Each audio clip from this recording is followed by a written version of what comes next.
파도가 무시무시한 기세로 초고층 건물 사이로 밀려듭니다.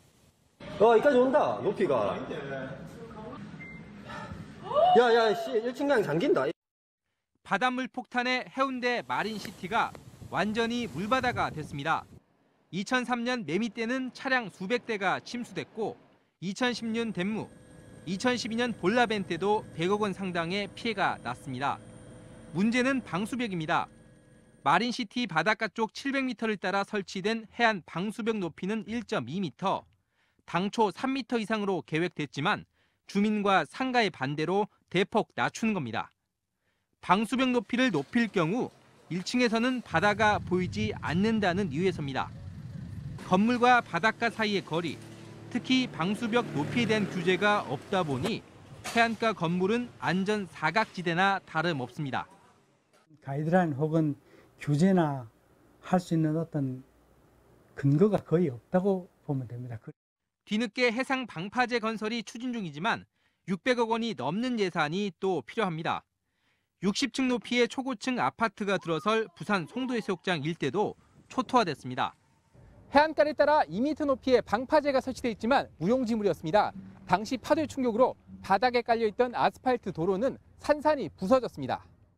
안전보다 조망권을 우선시하는 분위기 속에 지금도 부산 해안가에는 초고층 아파트가 우후죽순 들어서고 있습니다. MBC 뉴스 박준호입니다.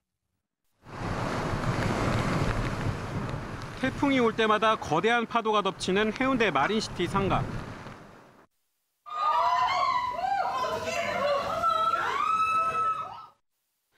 부산시는 월파 피해를 막기 위해 150m 밖 해상의 대형 방파제 공사를 내년부터 들어갈 예정이었습니다. 하지만 이달 초 정부가 제동을 걸었습니다. 해류 변화로 인한 다른 지역 피해, 여기에 환경 오염 문제까지 대형 방파제로 인한 부작용을 언급하며 설계 용역을 다시 해오란 겁니다. 저희 입장에서 조금 이제 더 검토를 시키는 게 굳이 방파제만을 설치하는 것이 100%의 능사는 아니지 않느냐 이런 개념이 약간 있습니다. 800억 원에 달하는 사업을 정부 지원 없이 강행하기는 어려운 상황. 행정안전부는 해상 방파제 대신 다른 방안도 마련하라고 지시했습니다. 이 낮은 방수벽을 더 높여야 한다는 주장도 있지만 부산시는 이 상가, 입주민 등의 반발로 인해 불가능하다는 입장입니다. 주민 민원에 맞춰 바다 조망을 가리지 않도록 기존 방수벽의 폭만 넓히는 방안도 나왔습니다. 하지만 이 경우 30m나 확장해야 해 오히려 비용이 더 많이 들 수도 있다는 지적이 나옵니다.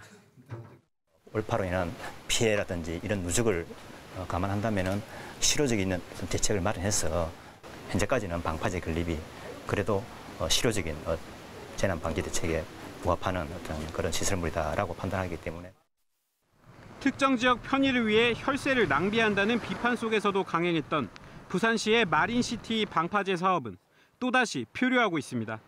MBC 뉴스 송광모입니다. 지난 2016년 태풍 차바가 부산을 핥히면서 고층 건물이 즐비한 마린시티 도로가 바닷물에 잠기고 파도가 방파제를 넘어 상가까지 덮쳤습니다. 태풍이 올 때마다 마린시티 일대가 물바다로 변하면서 이곳 주민들도 고통을 겪어왔습니다. 해마다 태풍이 올 때마다 트라우마가 생길 정도로 긴박한 상황이거든요. 주민 안전을 위하여 방파제든 차수벽이든 하루속히 뭐든 빨리 차수되어야 된다고 생각합니다. 반복되는 피해를 막기 위해 부산시는 고정 차수벽으로 기존 호안을 높이거나 해상 방파제를 만드는 방안, 바다 쪽을 일정 부분 매립하는 방안, 이 세 가지를 두고 검토해왔습니다. 부산시는 이 가운데 방제 효과가 검증된 방파제안을 줄곧 주장했지만 행정안전부는 경제성도 떨어지고 경관도 해친다며 이를 받아들이지 않았습니다.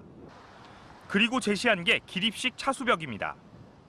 기존 도로에서 바다 쪽으로 7m가량 매립해 재해 완충 지역을 만들고 그 앞에 테트라포드를 설치한 뒤 재해 완충 지역에 태풍 예보 시 작동하는 2m 높이 기립식 차수벽을 설치하는 겁니다. 경남 창원 마산항에도 조수간만의 차를 막기 위해 기립식 차수벽이 설치돼 있는데요.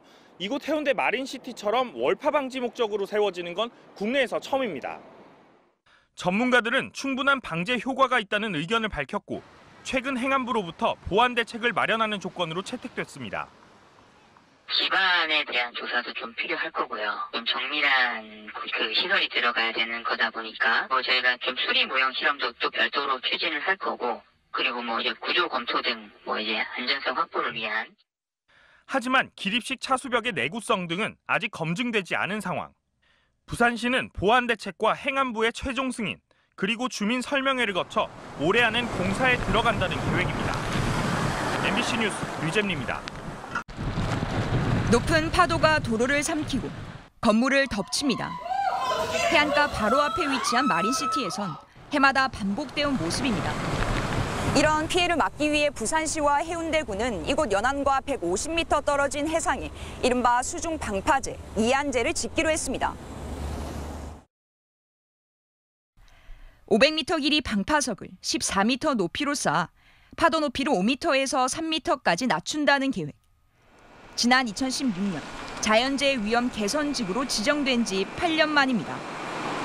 그동안 방파제가 조망을 막는다는 상인들의 반대, 해류 변경을 우려한 어촌계 반발까지 논란은 잇따랐습니다.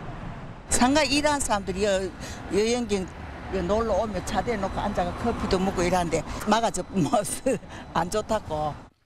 논란은 아직 남아 있습니다. 투입 예산만 국비와 시비, 구비까지 합쳐 696억 원. 최고급 주거시설 밀집 지역을 위한 대규모 혈세 투입이 적절하냐는 지적 때문입니다. 여기가 이렇게 들어오면 안 되는 지역 아니었나요? 높은 건물들이 오면 안 되는 건데 지금 이런 뷰를 통해서 혜택을 받고 있어요. 관할구청은 해마다 피해 복구에 드는 비용까지 감안하면 방제 시설은 필요하다는 입장입니다. 재난으로부터 안전한 도시를 만들어야 되고 또 시민의 안전을 확보해야 된다는 차원에서 주민들은 특혜 논란에 대해 아파트 분양 대금에 포함돼 있었던 275억 원의 기부금 가운데 방제 시설에 투입된 건 한 푼도 없다며 반박하는 상황. 논란 속의 이안제는 예정대로 오는 10월 착공하면 2027년에 완공됩니다. MBC 뉴스 조민입니다.